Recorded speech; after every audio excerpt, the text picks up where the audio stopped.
Hello, everybody, and welcome back to the Yap of Exile podcast, where discussion topics, side tangents, and hot take rants are indistinguishable from one another.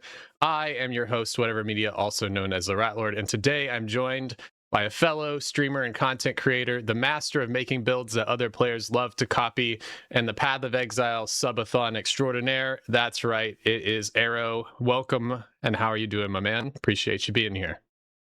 I'm great. Thank you so much for having me. Excited to chat. Absolutely, dude. Well, we have a lot to talk about. We are in a busy season, but before we dive into everything, I like to always start the pod with a nice icebreaker question. I use this for everybody. So, what is one fact that you can tell us about you that never would come up in like a regular conversation without being asked in a specific way like this? So an example I have is like I was a harsh vocalist in a failed metal band in high school. That it just never quite went anywhere. But So I thought about this question deeply because I know you do this for every person. And the more I thought about it, the harder it became to answer because I had to come up with something that I had to come up with an answer that didn't have a hypothetical question. And mm, everything that I could think about myself, I could think of a reason to talk about it. So I ultimately don't think I have anything that perfectly answers your question, but something that doesn't come up often that every once in a while comes up related to Path of Exile is um, things about have you played Diablo? I've never actually played any other ARPG until I played Path of Exile. And I was actually full time as a content creator in PoE before I had played any other ARPG, and I've still never played any Diablo game. So that is a very contentious topic when that does when that does come up. But yeah, I just happen to love PoE.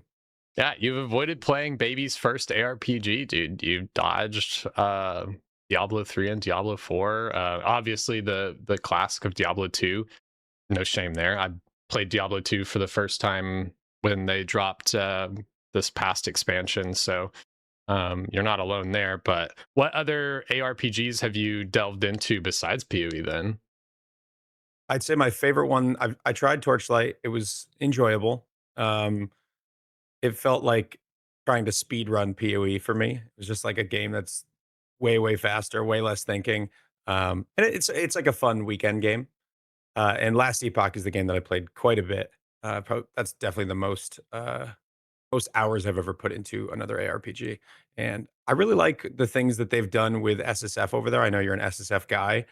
I think their Circle of Fortune angle, where they change drop rates for SSF specifically, is really interesting. I don't know that it would work in PoE, but I think they've done a very good job with that.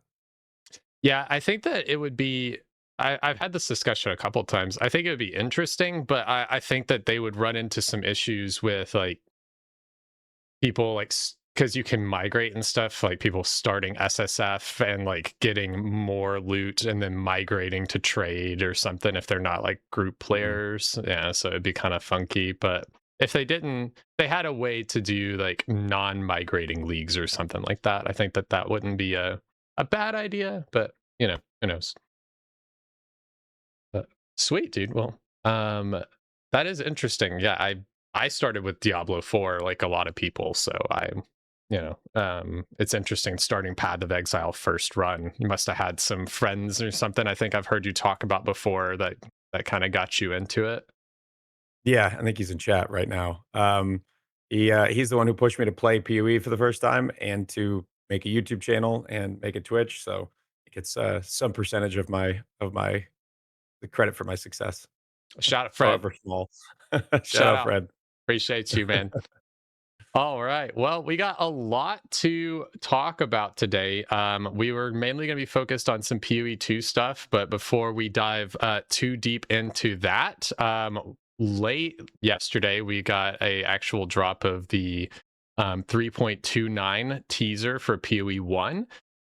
So first of all, fishing confirmed, right? This is Boat League, it seems like.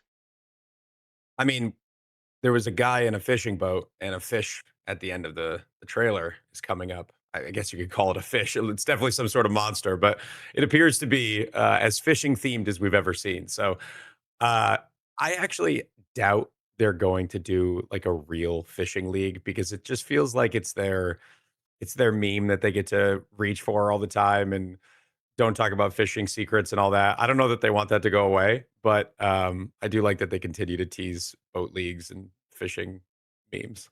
Yeah, I mean, fishing's in the game. We just haven't figured out how to use it yet. So, have you seen the Chris Wilson posted like a 1 year channel anniversary like Q&A thing recently? And one of the I haven't had a first chance to watch it. the first question is like, can you tell us about fishing in Path of Exile? I won't spoil the whole thing, but he does a really good bit around it where he's just like, well, it's not my secret to tell anymore. So like what a Still guy. NDA'd, I'm sure. Still NDA, exactly. That's actually the only thing GGG will make you sign an NDA over is if you learn how fishing works. So but yeah, really excited for that. I mean, we got gosh, I'm not even close to done with PoE 2 and we have like 3 weeks before 3.29 is out. It's kind of crazy how quickly things are ramping. Um and I want to dive into that kind of release cadence and stuff, but first we got to talk about the builds. That's what a lot of people, um, including myself, originally found content for you for. So let's talk about the kind of builds and things you've been playing in 0.5. We're coming to the end of the league for some people. For me, I feel like I'm just getting started. But talk to me about what your favorite build that you've played this league is, and just like some of the fun things that you've been coming up with over there. So when Spirit Walker was teased before the league started, I immediately knew I was going to play Twisters on it because I wanted to play Ritual this league anyway. Then they revealed that they were reworking Ritual, and I was very excited about that. They made it a simpler interface. Now it's just omens and uniques, so you don't have to look at all these rares and fumble through tiny currencies, and it's just easier to do. You spend less time in the shopping window. So I was very excited about Ritual, and then of course. Spirit Walker Twisters. Now, this was the most meta thing that I've ever played. I am generally somebody who avoids the meta, so I got some flack from my community about that. But Spirit Walker Twisters was an absolute blast. It's about as PoE one of a build as you can possibly play. Um, However, it was about 8 buttons, and that led to some hand fatigue, so after going really hard for the first, like, week and a half, I decided I needed a one-button build, and I played a Frostbolt Totem Gemling. Gemling is something that many people have discovered is pretty busted in a lot of scenarios. There's a lot of interesting scaling that you can do, and that build was crazy, all content, easily taken down. Um, just right-click a totem and run, and that was really nice. That's definitely my favorite build. I've been playing Frostbolt every league since 1.0 came out and just kind of improving it a little bit each time. Last league, it was a Pathfinder that was self attack or self cast with cast on crit comet, but I refuse to do cast on crit comet anymore. So we tried out totems and it was unbelievable. Nice, dude. Yeah, I was watching. I saw a bit of the Twister stuff right at the beginning, but of course, like you said, a bunch of people were playing that. And that was one of the things I was worried about because I saw a bunch of people going for it. I was like, dude, I played Twisters in 0.2 launch. I know how many buttons that is. There's no way that a lot of people are going to really enjoy that play style. Especially when we got to bosses like the Bodak and stuff like that that have these like open arenas. I'm like, guys, Hmm. that's a rough one for Twisters and Spark and all the things. But I saw the ice like the one button totem thing. I was like, oh, that looks so good. That's so nice. Normally I'm a big SRS enjoyer. If I want a one button build, I'm just like cast my little fire spell and just let them do all the work for me. But yeah, that one looked really really sick. How was the investment to kind of get that going as somebody who normally plays SSF versus like a trade player? You think that's a SSF viable kind of thing? I think for Gemling, because it's doable on so many different archetypes. The one issue that you run into with SSF is not getting access to the the unique jewel that I can't remember the name of right now, split personality that allows you Mhm. to start at a different starting point. The gemling starting area is so specific and bad for, like, casters. So, I think it was a minimum of 14 travel points to get to a useful area on the tree. So, without that, it's gonna be a rough start. So, I think in SSF, at the very least, you could transition into it. You certainly couldn't start it. Gotcha. Okay. Yeah, we're looking at about 210 hours, I think, in SSF so far this league, and I've not seen a single split personality jewel. So, even if I was to find one, I think one of my homies found one yesterday, and he was like, "Well, it's a warrior start, and I always play warrior, so that doesn't help." So, I probably won't be able to do that. I wonder if we'll get a I was thinking about it the other day. I would love to get a unique that is similar to like Crown of Eyes, but in reverse. That makes it rare where like spell damage scales with attacks versus like attacks also scaling with spell damage to kind of allow for that archetype if you get that unique or something. That way, like farming ritual, you'll be able to kind of deterministically get something like that. I don't think that could exist in PoE 1 because of the amount of attack scaling that you can do, with things like strength stacking and stuff, but in PoE 2, that stuff doesn't all exist yet, so I actually think they could add that. So, hopefully they do. Hopefully, that would be an interesting one. Okay, cool. Well, talking about diving a bit more into just the league and everything. Like I said, we're coming toward the end of zero point 0.5 for a lot of people. Um, we have this PoE 1 event league going on right now with the return of ToTA, which I know you played a little bit of. You have 3.29, like I said, right around the corner. They've already announced that we're going to get this 1 month economy reset event league for PoE 2 at some point. How are you feeling about the amount of content that we are getting? Like we're in the golden age of ARPGs, specifically Path of Exile right now. But as content creators, you're full time doing it. Me as like a newer part time creator, I'm having trouble like keeping up with all of the things. So I was going to ask you how you've been balancing everything and going about it. So, eh, the content creator perspective is obviously very different than well, the full-time content creator perspective is very different.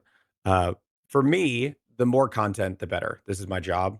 So as much as I love it as a hobby, it's also my job. So the more access to stuff I get, the better it is. The more content I can make, the more builds, the more videos. And I also have gone through some very dry times. In PoE 1, right after I went full time a couple years ago, we had Settlers League, which was notoriously, I think, 11 and a half months long and just a content drought like you wouldn't believe. And it was tough. So as a content creator, it's like I'd much rather be feasting than famining. But I also understand that the average person doesn't have that much time to play comparatively. And when they release on this sort of cadence, it can just kind of feel like, well, I'm not gonna waste my time if I only get to play, 12 hours total before the next event. So they are gonna start skipping things. So I think there's a balance somewhere in between. I don't think the ToTA event was necessary. It felt like we were so close to the PoE 1 league start that it felt a little bit awkward. And I was myself conflicted about what to play. I ultimately allowed my chat to decide. Um, but yeah, interesting that they're firing off so quickly right now. Can you tell me a bit more about how you let your chat decide what you were playing? So this was actually one of my viewers' idea. We called it an eventathon, and we put some time on the clock. And I went over to play the ToTA event, and people could gift subs and then basically vote with their dollars, but also choose how much time comes on or off the clock based on how many subs they give. So it created a pretty fun environment in chat where people were debating PoE 1 versus PoE 2. And we ended up getting in the event, we got to like early maps, and then the timer ran down the final time. Gotcha. So it was, did you have any point that you so you finished the timer for ToTA, you switched back to PoE2. did you put on a timer for PoE 2 for people to try to send you back to PoE 1, or were you just like, meh? So the plan was to not do that, but once the timer ran down to 0 for the first time, the whole chat, including the person who had just donated to make me stop playing PoE 1, said, "Put a timer back up for PoE 2, and then we'll do it again." And so we ended up going back and forth 2 times each, and it was a lot of fun. Nice. Well, it appears that that viewer wanted to also support you very well. Yeah. So it was Shout like, out Amos and GG. let's make some content. Let's make some stuff. That's great, dude. And then you ended up switching back to PoE 2 and kind of just stuck with Yeah. it after that point. Nice. How was I've not touched the ToTA event at all. How was that event for you? The truth is about ToTA, and it's just basically the same balance that we had during the ToTA League. The league is very cool. Tattoos are very cool. All the legacy ones that got brought back are exciting and fun. But the ToTA event itself basically requires you to make a build that's designed to cheese the event. And I don't really like doing that. I want to make a build that's strong at everything. And it's just a waste of time. The cost to take a regular build and make it really good at endgame ToTA is like mirrors compared to a couple divines to make a cheese build. Interesting. Okay. Yeah, I watched a little bit of people playing it. Not too crazy much because I didn't, similar to you, um, a decent amount of community sentiment that I saw with like the event timing being a little awkward. People were like, I don't want to burn out on PoE 1 before PoE 1 League even comes out. Um, to me, it felt a little bit like they were kind of like testing stuff to try to figure out like ToTA maybe for PoE 2. I don't know 100%, but it seemed like the assets and stuff look like kind of refreshed. Kind of similar to how Breach was in like 3.27, where like these look like PoE 2 assets, and they're like, oh, it's just nicer stuff that we have. Like it just kind of seemed like that to me. Do you think that that is part of their, like, that's why this like awkward timing for this event may have happened? Yeah, I mean, we know ToTa's coming, right? Like it's been teased a million times for PoE 2. So it would make sense, and it would also justify the kind of cramming of the event in because they wanted to test things, which I think is fine. I think that's great because it's just an event. You don't have to play it if you don't want to. Obviously, just don't. So I think it's anytime that they can get more testing in. I've been playing PoE a long time. Anytime we can get more testing in, I think we'll all be better off. So happy to see it if that's what it's for. Yeah, that's where I'm at too. I'm hoping that, because I, looking at the gameplay that I saw, I was like, there's no way that the way that ToTA is in PoE 1, it can make its way into PoE 2, especially as an ascendancy trial. It seems like, and they are going to rework the other ascendancy trials, but like comparing, like, I can't compare Trial of Chaos because we know that one's probably going to just like get gutted completely. But Trial of Sekima's versus like looking at ToTA, I'm like, well, if I had to pick one of those to do my ascendancy trial, it's going to be ToTA every time because it looks way easier in like every way. So I'm curious how that's going to turn out. Yeah, I mean, I certainly don't think it can go in one for one. It's a very it's content that's designed to be played for a long time, given that there's like a ladder and it gets harder each time. So I don't know what their plan is as far as implementing that. Like, do you just have to win one trial? So it takes like 10 minutes? Or do you have to like go up the ranks? I don't really know how it's going to work. If it's really just one like set of battles, then I will do that for every ascendancy if I can. So it'll be interesting to see how they bring it over. Yeah. Yeah, some people are saying like 10 rounds of ToTA or something like that. Well, it's like, for your final ascendancy, that's how to do. If you're doing an SSF, like, okay, if you want to do Trial of Chaos for some crazy reason for your final ascendancy, well, you got to run at least 3 full 10-round trials, and then not die to the trial master. So it's just it's kind of brutal, the ascendancies in PoE 2. So I'm hoping that they kind of dial that back a little bit. I've also had Bizarro. extraordinarily bad luck with them. I Yeah. previous league, I died to my game crashing in the fight. So after you do the 3 trials, you get to the boss, you fight it, you fight the trial master, and I get in there, and 2 seconds into the fight, my game just crashes, and I come back dead. This league, I did it 2 times, and both times I couldn't get into the trial master fight. The door was bugged. Apparently, this was Oh an issue for the first like week of the league. So I kept going through, getting to the end, and then not being able to fight the boss, and it was gosh. incredibly frustrating. So I'm looking forward to ToTA. Very excited. Yeah, that feels bad, dude. I'm really hoping that Trial of Chaos just gets completely reworked because on paper, I like it thematically a lot. I really do. And even I've talked about some like band-aids that they could do for that. This is a little bit of a tangent. We're gonna get back on track. Don't worry. That's what this podcast is for. Um, they like it's so weird to me how in the encounters you have like the timer one where you're just standing there killing the waves of stuff waiting for the timer to run out, and then in Sekima's we have that same trial, but when I kill rares the timer goes down a massive chunk, and then in Trial of Chaos it doesn't. Or why can't we speed up the floating totem guy? Like I just think Well, that there's some band-aids that can be done to make it feel better in the meantime.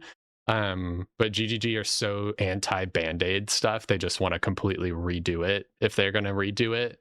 So I am curious to see what that's going to turn into. All right.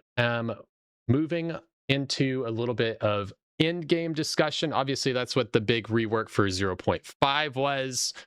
We got basically 4 new leagues in theory, a lot of reworks and things. Um, I'm going to jump ahead a little bit because you mentioned it earlier, but I want to talk about what your favorite league mechanic and favorite farming strategy was this league, and then also what is your least favorite mechanic to interact with in the end game currently for PoE 2.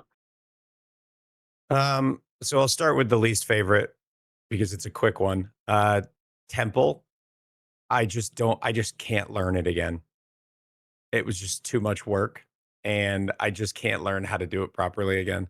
It feels like they need to take it away and just like redo it just so people can get the stink off of it from Temple League. So I'll eventually try it again if they don't rework it, but I was so burnt out on the snake and just all of the nonsense that came along with it. And now it obviously has to be played differently, which requires you to kind of learn the rooms again and have a new spreadsheet up. And I just didn't want to do it. So no temple for me this league. It's the only tree of all the Atlas trees that I haven't finished. Um, but as far as the good news, there have been so many good strategies. I started with ritual, and I absolutely love ritual. We did that for twisters because obviously twisters bounce off of the ritual walls, so it was perfect for it. So I did that for like a week at least at league start. Made a bunch of currency, really enjoyed it. Super simple to interact with now. So ritual was probably my favorite league start strat. But then I always love to get into breach. Been doing a lot of breach. I've always enjoyed it since like breach came out in PoE 1. I just like the expanding circle. I like to fight the monsters in the circle thing. And it's kind of like a speed thing. You got to be fast to be able to do it. So I like to try to make my build capable and good at it. So that's kind of always a goal to make my build good at breach. But I've also done a lot of expedition, and that's a ton of fun. The theme here is they did a phenomenal job with the endgame rework, and I've loved exploring just about every mechanic. Yeah, dude, I agree. The specifically, I went straight. I was going straight for ritual, and then I got caught up in delirium because I didn't know that you could path through the fortress wall to kind of get there. So I was like making my way through the delirium area.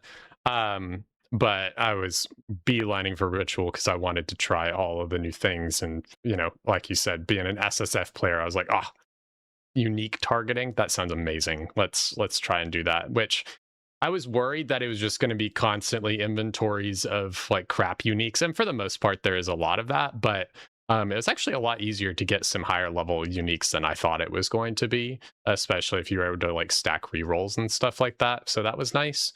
Um, I want to talk a little bit about the expedition mechanic, though, since you mentioned it, because I I love the idea of what they did, but I want to dive in a little bit about the remnants part of it.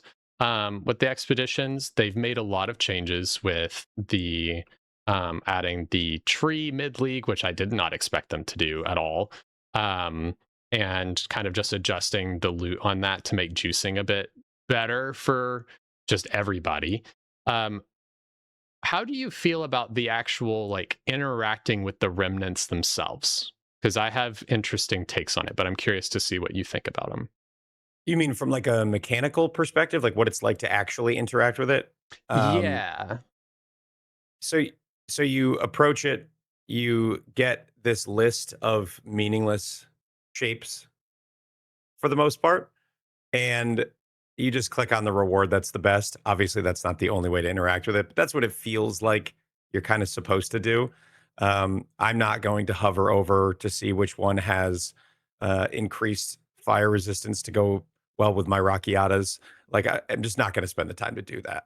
I do know some people look for particular ones that are, I think it's the opulent one that can then transfer that to later remnants in the line.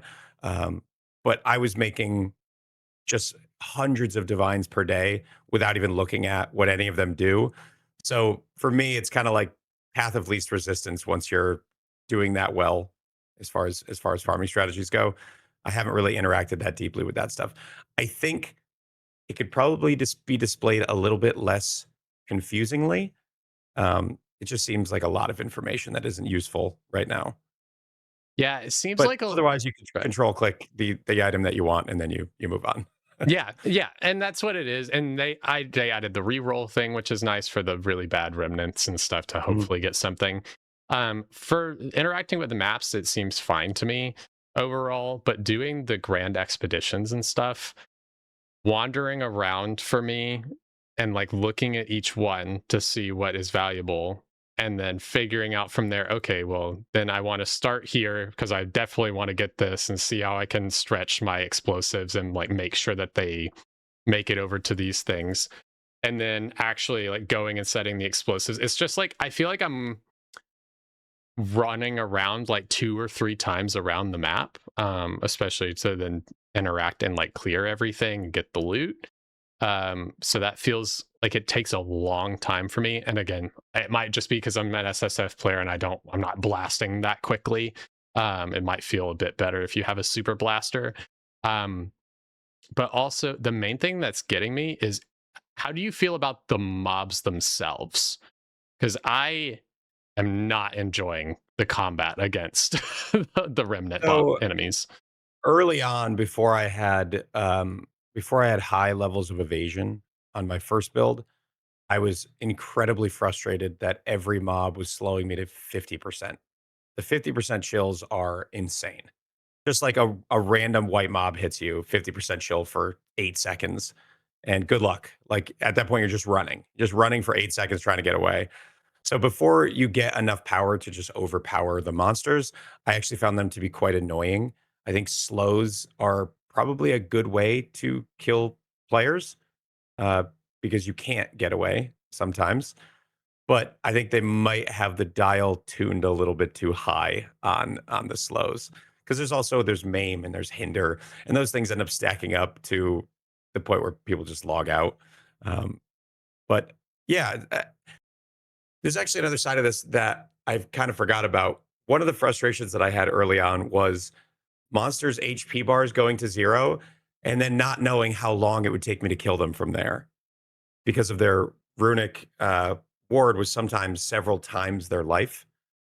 So you would be fighting a rare. You'd think you were going to get it to zero, and you'd turn the other way, and you've only taken a third of his HP out. And I didn't really like visually what that looked like. I know they made some changes to the health bars, but it still is a little sketchy.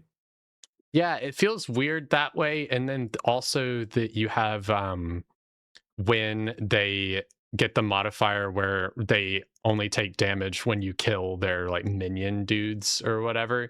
I don't know if I'm missing it, but I cannot distinguish one of those rares from one of the other rares until I start hitting it and realize its health is not going down.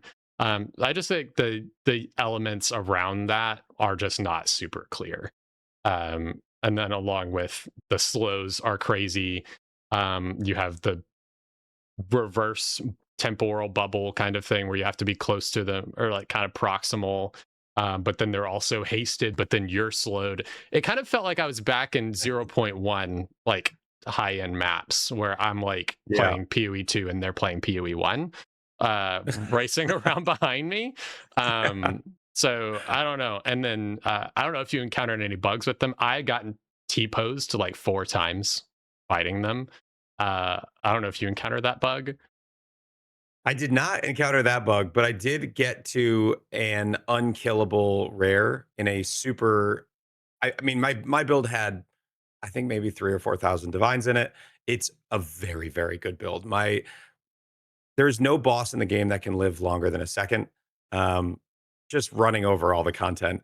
And there's this one rare that was the one you said that spawns minions that you have to kill first. He was spawning them so fast that even with 3 other people with super endgame builds came in to help me, we could not make him take 1 point of damage because he was just spawning these like hyper regen minions as fast as possible. And it basically made it impossible because also sometimes they'd spawn and run away.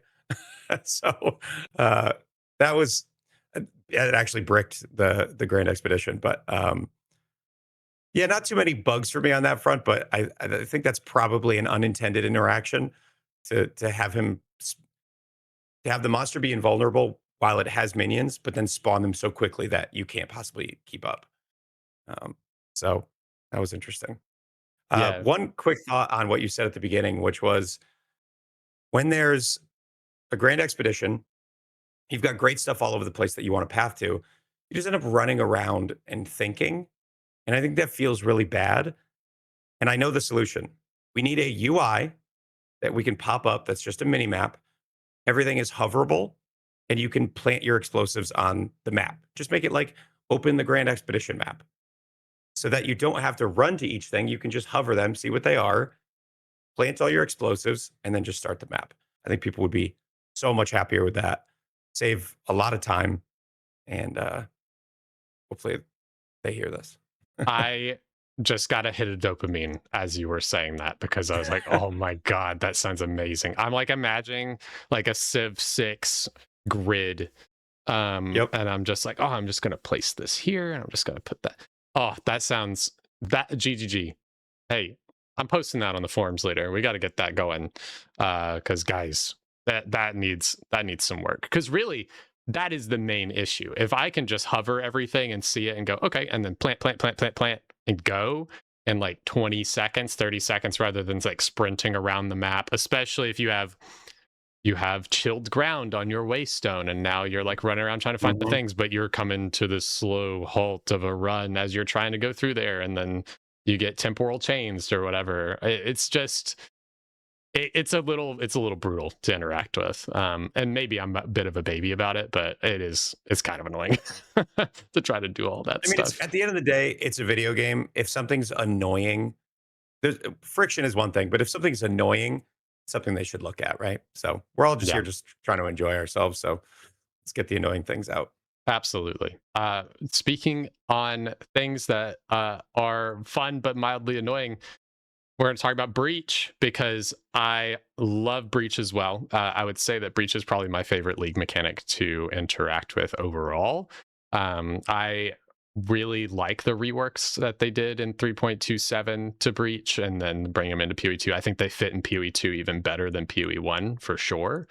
Um, One of the things I wanted to ask you was about, we talked a little bit about UI elements.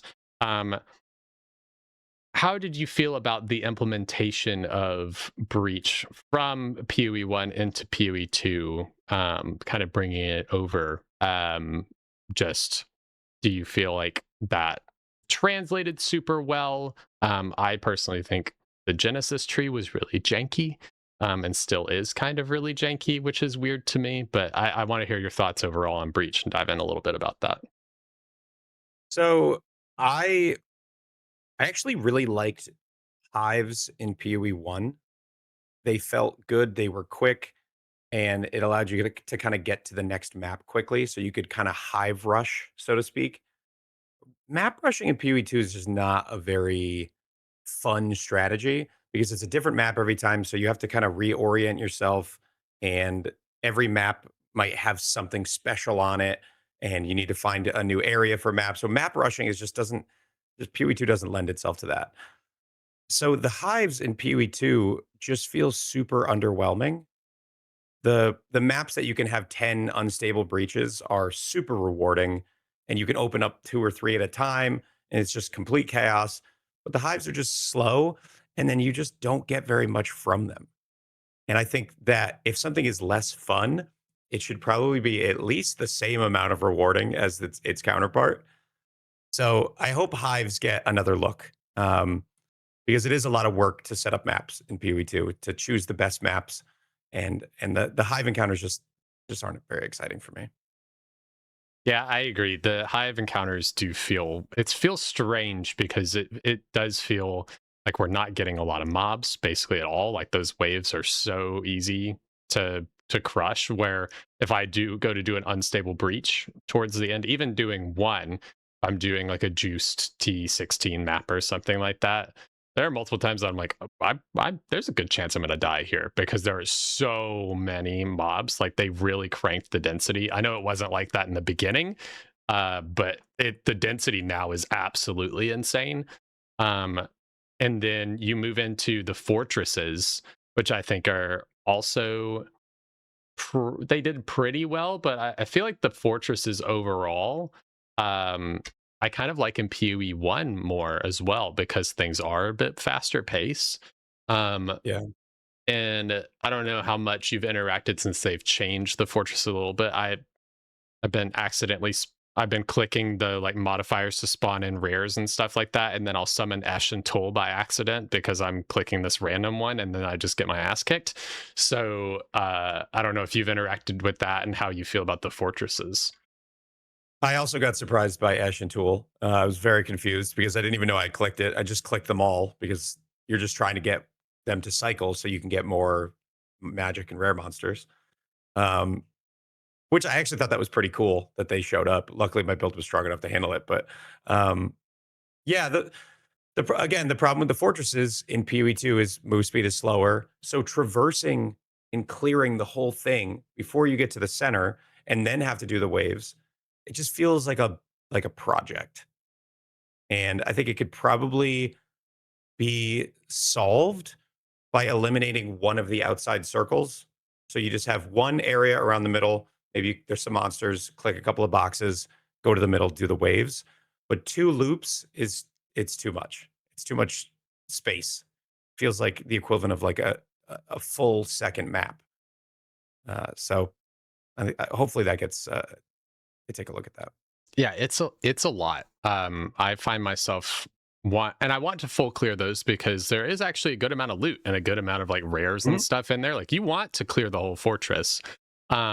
Where if you speed run to the middle and just do the waves and leave, I mean that's good. But yeah, it does. It makes me have like loot FOMO. Like I'm like, oh, there's so many chests that I could have been grabbing here. Like of course one of those is going to have my mage blood in it, right? So I have to Sure. I have to go hit those.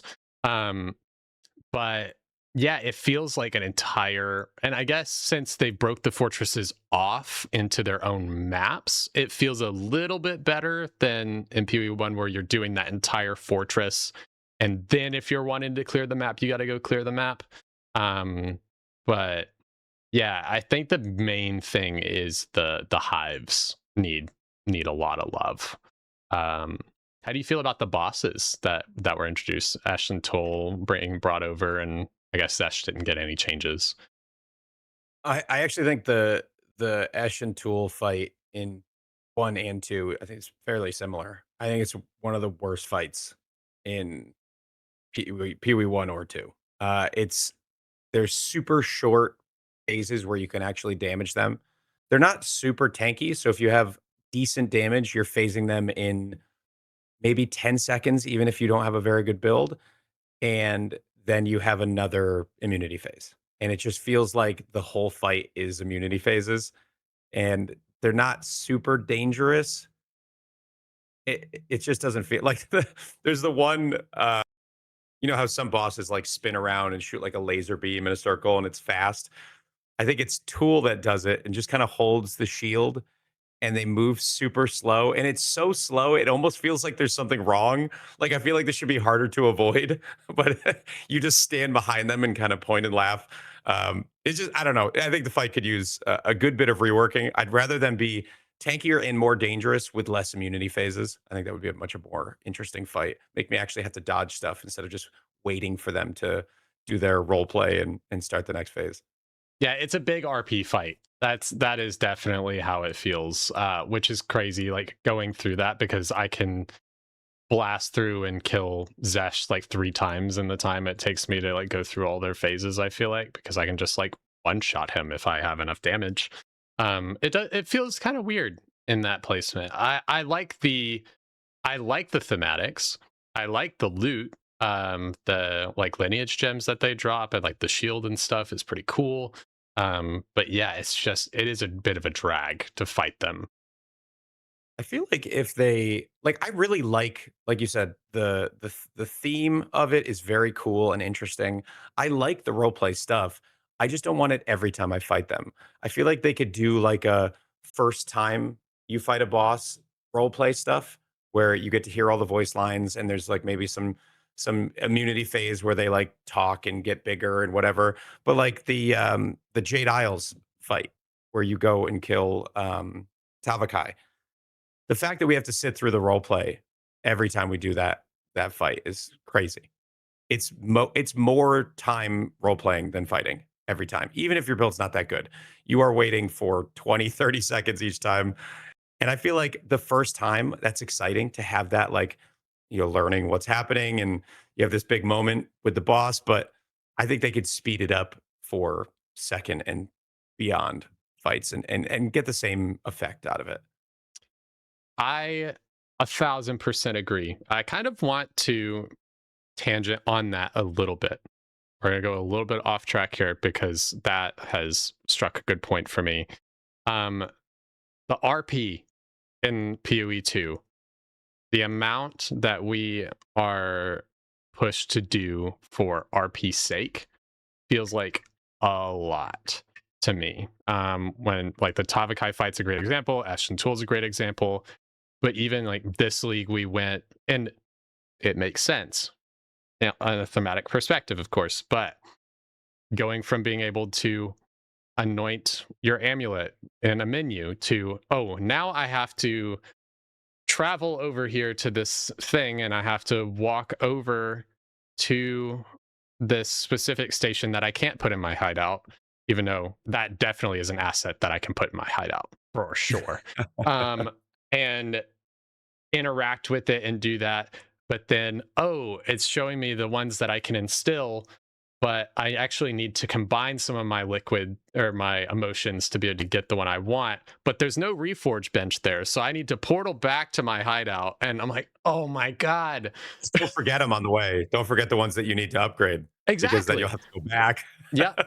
And I'm like, okay, why? I understand not allowing the anoint maybe until you get to that point in the quest or something. If you want to do it that way, whatever. And I get the menu is a little janky, but again, like, why can't I put that little thing in my hideout? Why do I have to travel there? I had it literally yesterday. I was working on a build and I was going back and forth between like big fizz hit or crit on this build that I was working on. And I was like, oh, I need to change my anoint to match this better because I don't need this crit anoint anymore. But I was mid map and I portaled back to my hideout to go do that. And I was like, I'd have to close my map and go to this zone to change my anoint. Like that's so annoying to me.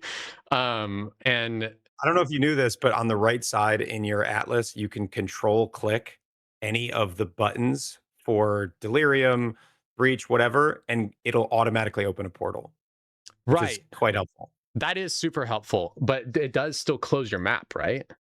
Like it would close your It does, instance. but I was way more bitter about all of these role play elements before I knew that I could do that, Hmm. because having to scroll around your map to try to find the location was very frustrating. But so the control click makes it a little bit easier. But yeah, you lose your portal to wherever you were going before that. So yeah, it's an interesting design philosophy. Yeah, it feels weird, and having them split up, and I'm sure some of this will get smoothed out with 1.0. Like I know that they do like friction for certain things, but like you said, annoying things just need to be looked at. Why can I travel to the Well of Souls from my waypoint, but it's not the same Well of Souls as the other Well of Souls, which is where I can actually go fight the boss? Like it's Right. strange.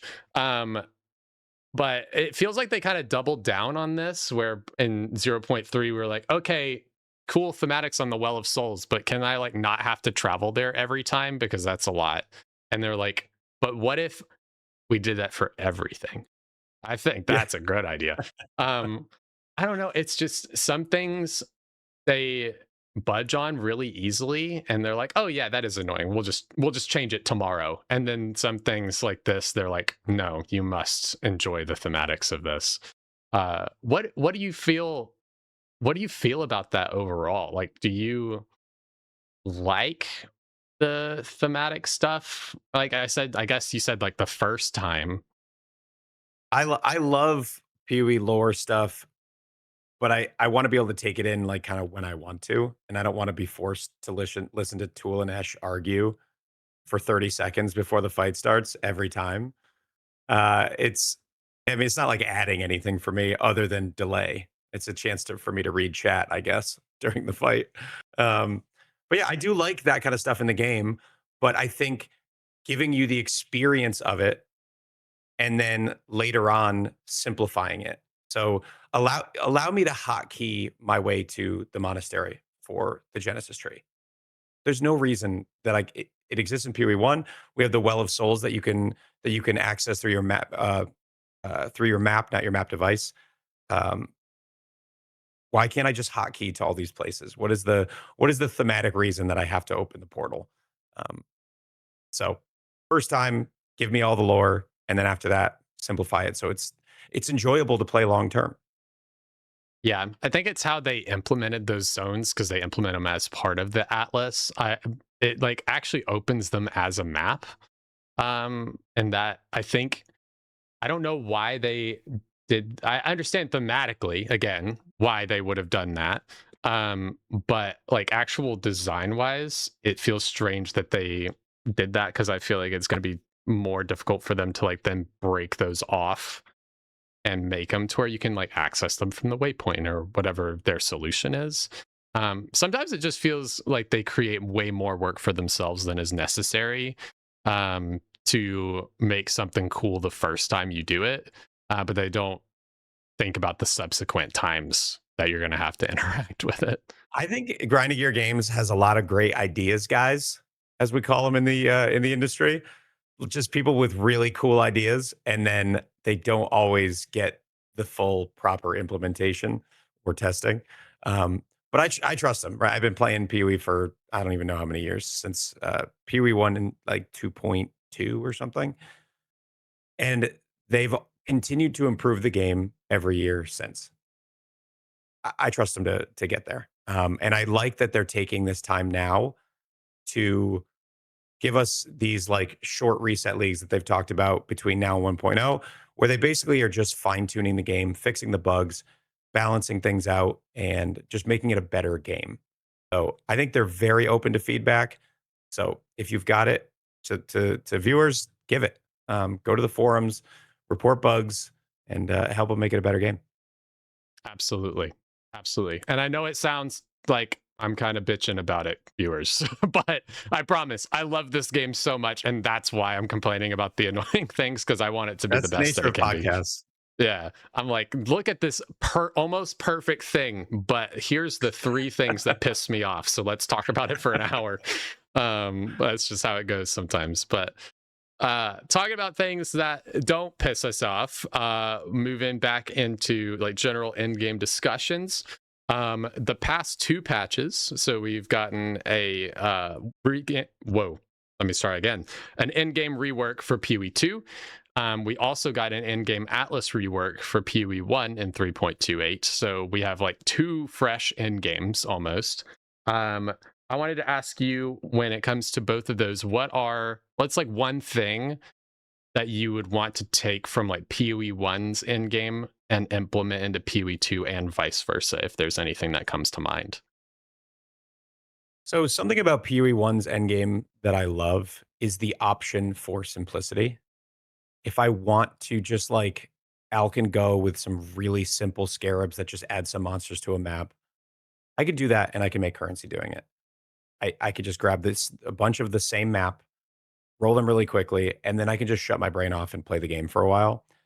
And PoE 2, it's not that I want the whole game to be that, but there isn't really an avenue to do that. Every map is always different, so you kind of have to reorient yourself and think, okay, where should I go in this map? Maps are constantly getting bonuses on them, whether it's the, you put deli on, so you gotta go through the 200% deli thing, or you find one that has I don't know, 50% increased rarity. This one's got a rogue exile. You have to think of so much more to just go, that I wish that there was some ways that they implemented to just make some simpler end game mapping for when I just want to shut my brain off. And it just doesn't really exist yet. I thought the terraforming Doriani node was going to do that. Say, all right, I can make this all this one type of map. How cool would that be? That's not what it does. It basically doesn't work. It's not even worth clicking. Um, so that would be what I would like to see come over from PoE 1. As far as the other way around, I don't know that I have any good answers for that. I think the end game of both is really good right now, and they're very different, and I like that. Yeah, no, I agree with that. I definitely want them to. I talked about this a little bit with Halsey last week, but I want them to keep diverging. Like I don't want those two games to become the same game. I used to be somebody who was just like, throw the Infinite Atlas out. I'm liking the PoE 1 Atlas. Just give me just it works. Just give it. But now I'm like, no, I definitely do want them to be different experiences, because then it would be really quick burnout otherwise. But um I think that there are still some things that need to be worked on around those, but overall the end games are super good. I do agree with you on the Alkin Go. I'm a big Alkin Go guy in PoE 1. Like it's definitely like I want to brain off map a lot of the time. In PoE 2, brain off mapping does not exist. Like you are trying to do this certain thing. Okay, well I need to switch my tablets out and I need to get this certain waystone and I need to look, if you're wanting to super juice, you're wanting to look for the right biomes. Like I'm trying to do my Rite of the Nameless yesterday. And I'm like, okay, well, I'm going to plant it in the city so that I can get my extra ritual, so I can get more rerolls and do all of the things. So, but let me go get my ritual tablets out, which I don't have a map stash thing in my atlas like we do in PoE 1. That's the thing I would bring over from PoE 1, is that little map Yes. pocket. Especially with the fact that I'm constantly having, like, you're doing expeditions, you are basically forced to swap tablets because grand expeditions only accept irradiated tablets. But traveling in between, you're not going to run your super juiced irradiated tablets with, plus map mods for the travel maps. So that means you're forced to carry around an extra set of tablets. We need that little mapping window. Absolutely. They'll add that for sure. We just need to give them the feedback. Yeah, for sure. That's one of the things that I struggle with. As I know a lot of PoE players, like I'll watch people playing and they open their inventory and they have like 4 open spots for loot because their loot filter is super strict, and then their inventory is like full of like tablets and waystones and stuff. I just got to the point where I'm like, okay, I can keep some wisdom scrolls, transmutes, and augs in my inventory for strong boxes. because I hate having stuff in my inventory. I want like as much space as possible so I can get all the things in there. So the idea of like packing down my inventory with waystones and tablets, I'm like, oh my god, this just doesn't feel. It doesn't feel right. It feels like I'm playing Diablo 2 and I have a bunch of the like relics and stuff in my inventory and potions, and I'm like, all right, I can pick up 2 items before I have to go back to town. That's what it feels like. So I definitely think that that needs some work for sure. Just yeah, more brain off mapping.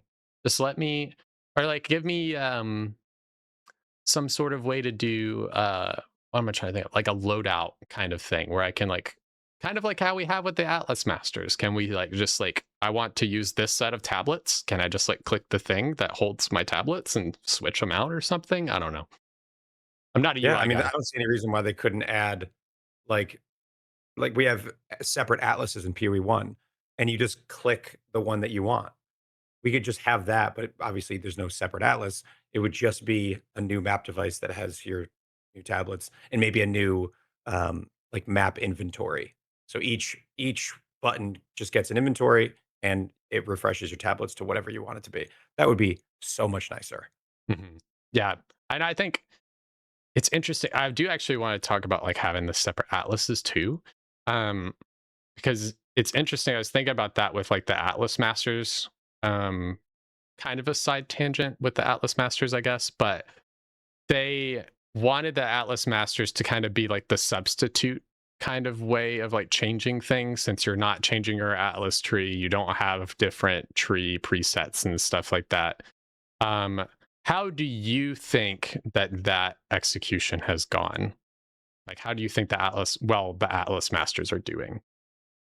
I think the problem with the Atlas Masters is that within each master, there isn't enough interesting stuff. And a lot of them are just outright terrible.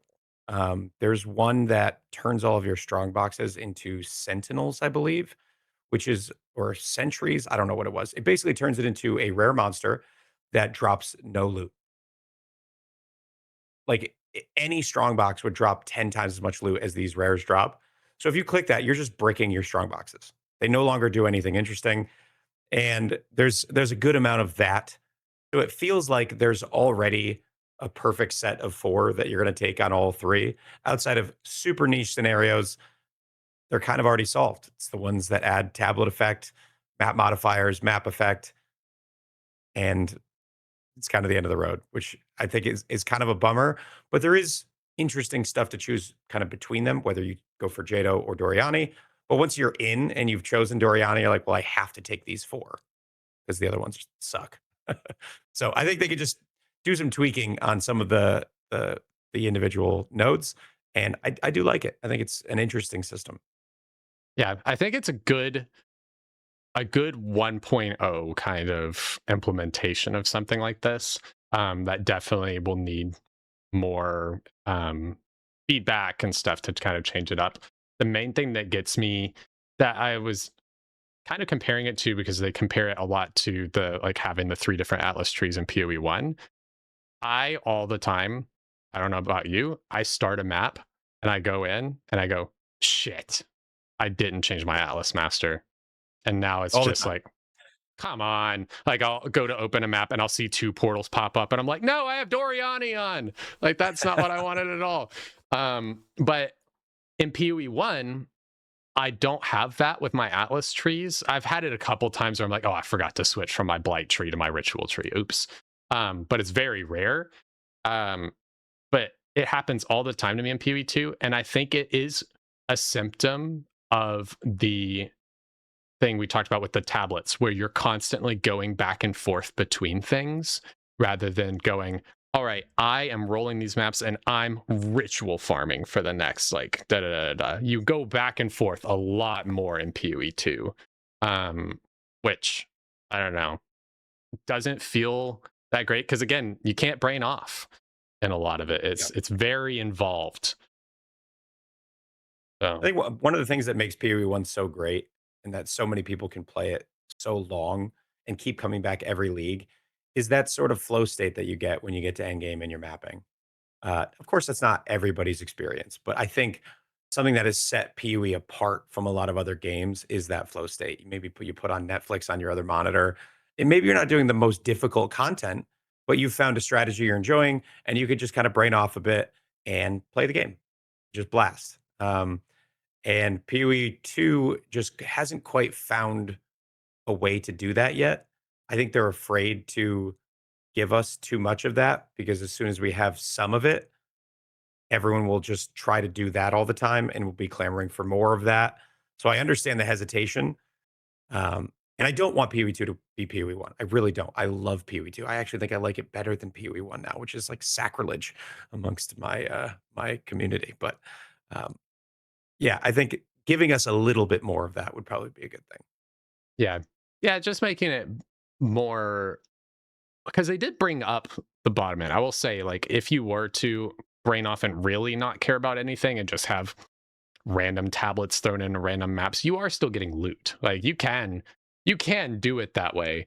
But because they did bring the floor up, but the ceiling is so much higher to where I'm like, I'm getting good loot, but I could be getting 10 times the amount of loot if I was actually paying attention to this. And that again gives me that loot FOMO that makes me want to have to change things up. um I think, yeah, just those quality of life things to kind of make that whole interaction smoother is what we're really needing. I think this is. I know that they don't like solutions; they like to hear problems and then they solve them. But I think one solution that would probably go a long way towards making people happy is giving people access to some sort of map favoriting system, and you can lock it behind Doriani or whatever if you want, and make it so they already have roll a random map instead of the one that is actually going to be there. I think that's Doriani. Maybe make a system where you get to pick 5 or 10 maps, and it will choose from that list when it randomly re-rolls. I think people would love a system like that because it allows you to avoid a lot of the garbage maps, but more importantly, run ones that are familiar and that you enjoy and that you like the look of. And like for me in PoE 1, City Square, the second I get into my first City Square every league, it's like a rush of dopamine before I even start the map. I'm like, God, I'm home. I love City Square. And I'd like to feel that in PoE 2, but some of my favorite map layouts, I've only done once or twice the whole league. So hopefully we get some of that back. Yes, and that, ooh, the map layouts, because you're right, you can do the re-rolling, which helps. I would love a favorite system like that. The inverse also happens where I have found map layouts that I really enjoy, and I'm like, oh, this is going to be great for this content, and I'm not paying attention, and I have this Atlas Master equipped, and I throw my Waystone in, and I launch in, and I'm like, sinkhole. This is not the map that I wanted. It fucking re-rolled my layout. And it's just like, so it's just, but that's just another thing that you're having to pay attention to if you're really wanting to focus on those things, because it's, if you're doing the wrong Atlas Master with a corrupted Waystone, it's gonna re-roll you to something completely random. Um, it just, yeah, just nailing down those small things. And I'm really, really hopeful in this event league we see tons of fixes for stuff like that make its way in. Um, but I guess we'll just have to wait and see. We'll probably, gosh, at this point, it'll probably be like August, and we're going to be just now starting 3.29. And they're like, so PoE 2 league event in 2 weeks. And we're going to be like, no, Yeah. what do I do? I actually fully expect it to be sooner than later. So hopefully I can enjoy PoE 1 for a couple of weeks before they put another event on my plate. Yeah. But, it's, yeah, oh no, I have this filet mignon, or I can have the crab legs. I don't know which one that I want to go back and forth to have. It's, Yeah. it's tough. It's a tough I life want we my live surf here. and turf. Exactly. I need I need my surf and turf, but I need it at separate times. GGG. Just let me have my separate times. Oh man. We'll take it that a little bit. And we're going to transition a little bit more into talking about zero point 0.5 when it comes to the economy side of things. Because as we've said a few times, I'm an SSF player. I played a decent amount of trade in like zero point 0.1. And in PoE1, I like to dabble in trade a little bit just because there is so much more content and you have to push your characters so much further to kind of complete a lot of the content. But how, especially compared to zero point 0.4, um, but how did the economy feel to interact with in zero point 0.5 versus the previous leagues? The economy is it's a phrase that, I guess, a word that kind of annoys me a bit in PoE2 because people are constantly talking about the economy as if it's this like tangible thing that I can look at and assess and go, that's a bad thing. Um, when in reality, it's just, are you, is the economy meeting your expectations? And does it have parts of it that are frustrating? But a bad economy is kind of like this amorphous thing that I don't really know what that means. Like, are exalts being 500 to a divine? Does that make it a bad economy? Are uniques being expensive? Is that a bad economy? I don't really know what any of that means, but everybody has their personal preferences about what they'd like to see from the economy. I'd say one of the things that I like to see is relative balance. Things are not spiking up and down. Um, you know, kind of, I guess, predictability a little bit. And we had a ton of stability in this economy, this league, more than I think ever. The divine was very stable to many currencies for several weeks at the start of the league, and it made for a very enjoyable experience. Of course, you get to late league, people start finding ways to make a lot of divines, and then all of a sudden, your favorite unique is 500 divs, and it feels unachievable. I can understand that that's frustrating, um, but there's only so many things that you can do to balance that kind of stuff. Divine sinks, exalt sinks. That's a common conversation about the bad economy. I think those could go a long way to helping remove currencies and keeping things more stable. But I think the economy actually did very well this league. It was very, very stable, which is something that I look for. Yeah, I guess that's probably more of where I'm leaning towards because we had this like economy discussion a little bit in one of the Q and A's. I forget which one it was, where they're talking every time rarity on gear shows up as a part of the conversation for all the things, and like you said with the sinks, and then especially coming out of temple where it's just like raining currency and mirrors and all of the things. Um, and Jonathan was vocalizing that he was really hoping that having a bunch of the new league reworks with these like targeted things like breach, you can target the jewelry and the minion stuff, and then that like this you ritual, you can target the uniques and the omens and things, that it would kind of help with the economy a lot, like the supply and demand issue. And it sounds like from what you're saying with the stability part that worked pretty well. So that would be kind of my question, is like, how did you think that affected the economy? And do you think that there's still like more to go? So the only issue that arises when you build the game that way, that if you want this very important thing, you have to go to this content. So it keeps ritual relevant, it keeps breach relevant. The only problem with that is if you don't balance the things that the mechanic gives very well, and then it's not really worth going after those. So I think of, um, you probably don't have this experience in SSF, but in trade, in delirium encounters, 95% of the liquids are worth like a 20th of an exalt because there's just so many of them and nobody uses them for anything. So they're just hidden on everyone's filter. I don't feel great about that. I think that partly is because you can upgrade them, but I think just balancing the individual mechanics to have good rewards has been a very positive thing for the economy, in that everything's viable.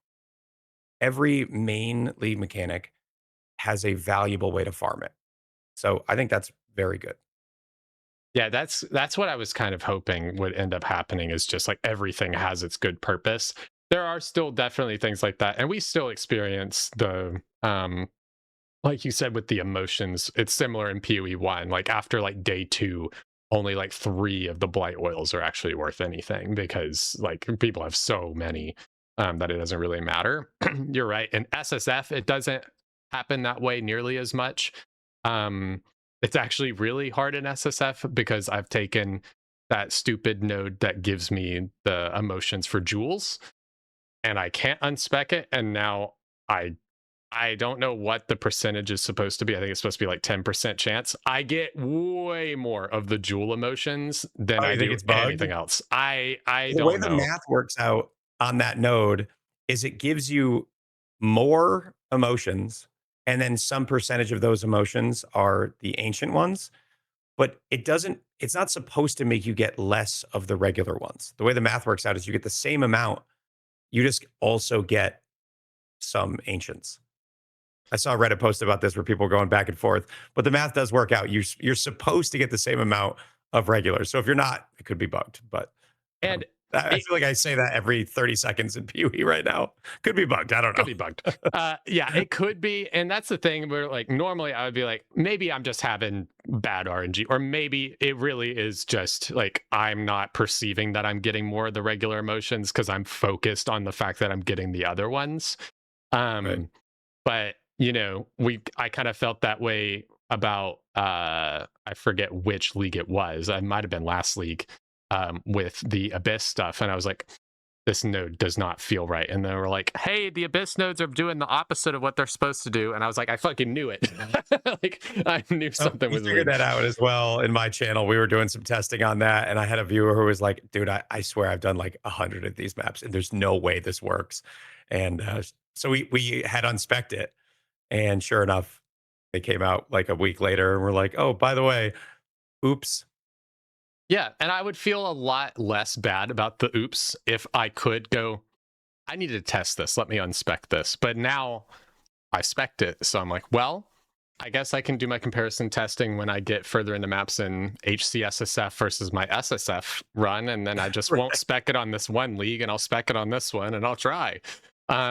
But that shouldn't, in my opinion, that shouldn't be the case. I think we should let me turn nodes off. GGG, please. Don't make me, I don't want to switch them around. I just want to turn them off. Like, just let me turn them off.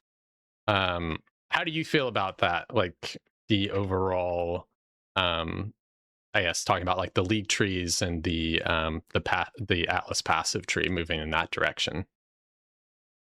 Um, I like the league trees having like static nodes and then a couple of choice nodes. I think that's fine. I think the main Atlas tree is just it just feels like mostly slop. You The individual nodes don't feel super impactful outside of obviously some are, of course. But you just like, yeah, you get them all. Just go get all the points and then just like don't really think about them again after that. Some of the most impactful nodes are the most annoying. Like something super valuable, like turning exalts into chaos right now is like, oh, you can only do that in the grass biome. But if you take this node over here, you can make your forest biomes also grass biomes. So now you got to pay attention for these certain biomes and like try to farm currency on those. I just turn them all on and then I don't really pay attention to them because it's just too much, I think. Yeah, and on top of that, you have to take your unique irradiated tablet that also makes mountain biomes count as the forest biome or whatever. And you're like, okay, I could not care any less about the biome stuff. I was indifferent about it when we had local knowledge, and I would just be like, whatever. I just know I'm going to get more trial tokens on desert maps. It just is what it is. And I would just like, whatever. But now I can probably think of 2 or 3 times that I've gone to look at a map and gone, the biome, that might do something for me. The only thing I do that with is cities because, of course, they're just better in every way, shape, and form. Um, Which I actually dislike. I don't I like that hate it. cities are for tablets. It's too much extra power to not always do your best maps on city maps. And city maps are not super enjoyable. They're usually not great maps. There's a lot of like windy roads and stuff. So the best maps to run are the worst layouts to run Yeah. generally. And that feels not great to me. So I just don't really do that much city stuff. Yes, except if you take a certain Atlas Master and use a corrupted Waystone, and then you get to reroll the layout to be from this shitty city layout to you get it to Meyer. be Mire or Molten Vault. Congratulations! And you're just like, God, dude, like, oh man, it's just there's so many. Like, if you wanted to do city maps and you're like, man, I really hate the city layouts, you gotta make sure you take this Atlas Master and you gotta make sure you're using corrupted Waystones every time. Like, there's so many things. It just keeps coming back to. There's so many things to think about. Um, it seems so counterintuitive to the points that they made with the Atlas tree, where they're like, we want to avoid noob traps of like having to respec your tree and things like that. I'm like, you want to talk about noob traps? The amount of shit that I have to do to like prepare a map is way worse than when I was having to distill my maps and desecrate them and stuff in zero point 0.3, which they said they hated how much work. That was way easier than what we're trying to do now, in my opinion. I don't know if that's a hot take, but No, I think a lot of people would agree with that. That and the problem with that is from the like the noob trap angle is like the floor of loot to the ceiling of loot in this game right now is so the gap is massive. So if you're not doing things right and you're not doing all of those steps perfectly, you're making 10, 20, 30 times less than what you could if you did it perfectly. And I mean, that's a noob trap in and of itself. People are like, I've made one divine this month. How did you get all that currency? And it's just like, ugh, I know that you're just like running random master stuff. You're running random tablets with random stuff on it. And there's very little reward to be had outside of doing things properly. yeah, because it's interesting. Uh, We're talking about the noob trap thing going into it, and they're comparing like, if you compare PoE 1 to PoE 2 right now, the way that I'm amazed that PoE 2 actually to me feels more noob trappy, because in PoE 1, as a content creator, you say someone comes into your chat and they're like, I've made one divine this month. I don't know what the hell I'm doing wrong.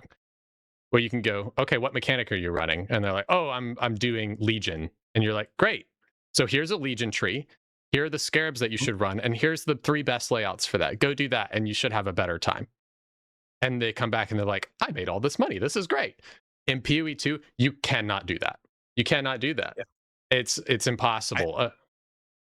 I don't make currency strategies for the most part in PoE2 because it's just too based on what's in front of you. Like, I'm not going to tell people to like find certain layouts that have like the 50% increased rarity logo over it.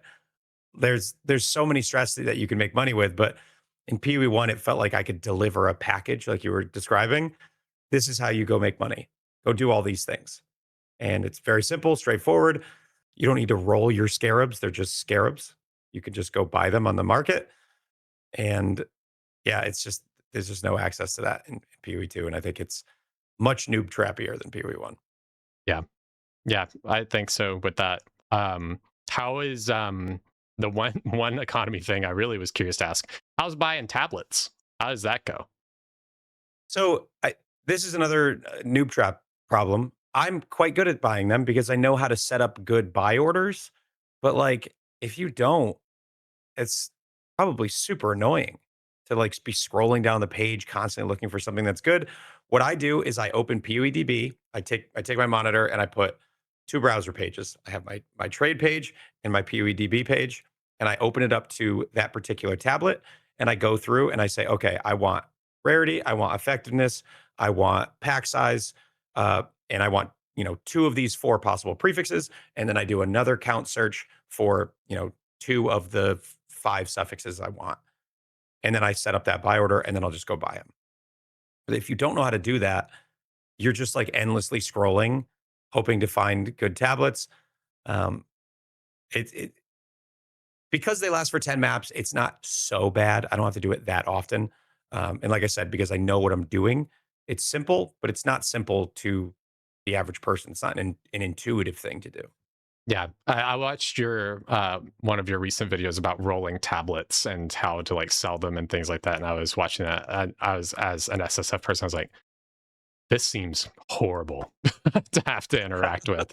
Um, because like you're Yeah. saying, yeah, I mean, you do get it for 10 maps, but I'm like, but in PoE1, I just go, let me just go to the currency exchange and buy 10 of this scarab. Like it's going to be fine. Or I can, and even in SSF, you get so many scarabs, and I can go, oh, well, just 5-1 them in the vendor window. And I just toss a bunch of useless scarabs that I'm not running in there. And eventually it'll re-roll into ones that I want. And then I'd go back to mapping and stuff. It's just more involved. PoE 2 is way more involved than PoE 1, which I never thought I would say from like 1.0. But um, yeah, well, talking about as we're getting ready to wrap up here.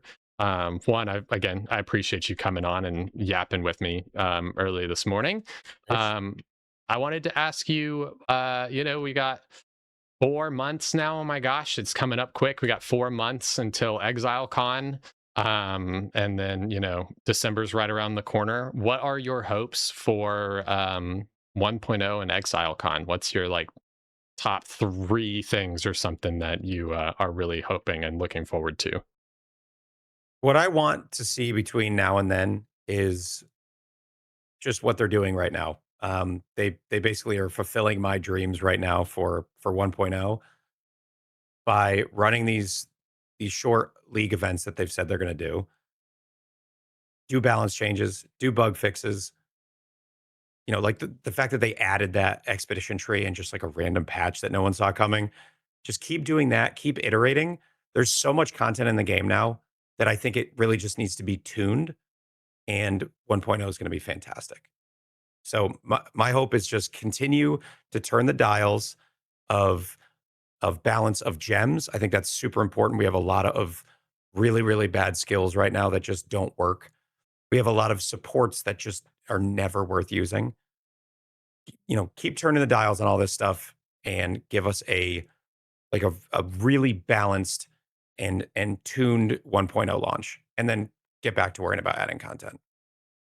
1,000% agree. Yeah, let's get those things nailed down. Um, we're gonna get Act 5 and Act 6. Hopefully, we get some class stuff. But yeah, I want those little things to get tuned. I think my 1.0 and beyond hopes, like the thing I'm looking forward to the most, honestly, isn't even 1.0. It's like 1.1 because I'm like, once we are in full release, what will it look like when early access is done and like the team has 4 months to just cook a league? Like it's gonna be crazy. That's the stuff that I'm really excited for. Yeah, yeah. I think they've done a pretty amazing job creating cool leagues. Like Abyss was a phenomenal league mechanic. Just as a if you look at the league in isolation of like what was the mechanic like, what did they add, crafting, monsters, different ways to interact with it. I think Abyss was what we should be looking to see. That's what we should hope for, is to get leagues like Abyss. So Temple was, I think, I'd say undercooked is a charitable way to describe how Temple was released.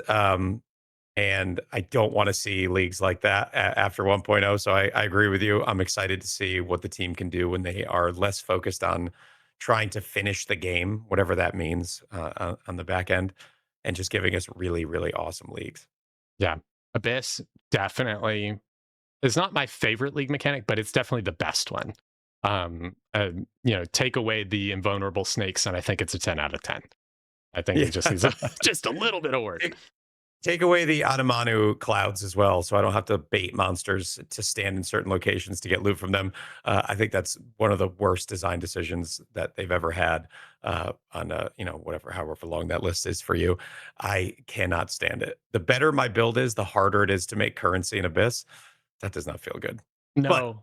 other than that, I think Abyss is 10 out of 10. Yeah. The smoke is, they made it a lot better, but it is still like like if the bar is in hell, you made it a bit better, but it's still like we're still not good on that part, especially if they're invulnerable snakes with smoke aura, but they also are hasted or something. I'm like, guys, this is our Shroud Walker. I'm like, guys, it's Yeah. teleporting, it's smoking. Like, I don't know what to do with this mob. Oh man. Uh, but yeah, dude. Well, we're coming to the end here. I just want to say thank you so much, and I wanted to ask you, where can everybody check you out, and where can everybody see your content? YouTube and Twitch, aer0 underscore underscore.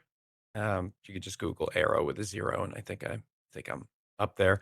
You can check me out on Maxroll. I write guides over on Maxroll, and yeah, come say hi. Thank you for having me, though. This was awesome. Really good Yeah, time. dude. It was nice to finally get to properly meet you. Yeah, dude. It's been a great time, and I'm excited to properly meet you and a bunch of others in November because we'll be in New I, Zealand. I We'll be sadly will blasting. not be at No, ExileCon. I was gonna try to see it. I was hoping that you would just be like, yeah, yeah, absolutely.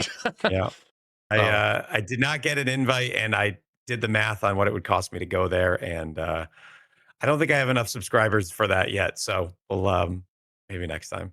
yeah. That's one of the benefits of not being a full time creator yet. Is I still have the full time job backing me up a little bit, and that I'm like, I got a year. I think I can make that work. But it's hefty. I have all my stuff. I need to book my flights, and I was just like, oh, it it's costly. But we'll have to, I think you're on the same side of the U.S. as me, so we'll have to see what kind of meetup kind of events that we end up doing as creators in the Yeah, for future and sure. figure something out here. But all right, dude. Well, thank you again for coming on and chat. Thank you guys for being here. And on YouTube, just remember the most important thing is that if you don't get hit, you can't die. So just don't get hit. It's the best form of defense. Otherwise, I'll see you on the beach. But thank you for watching, and we'll see you next time.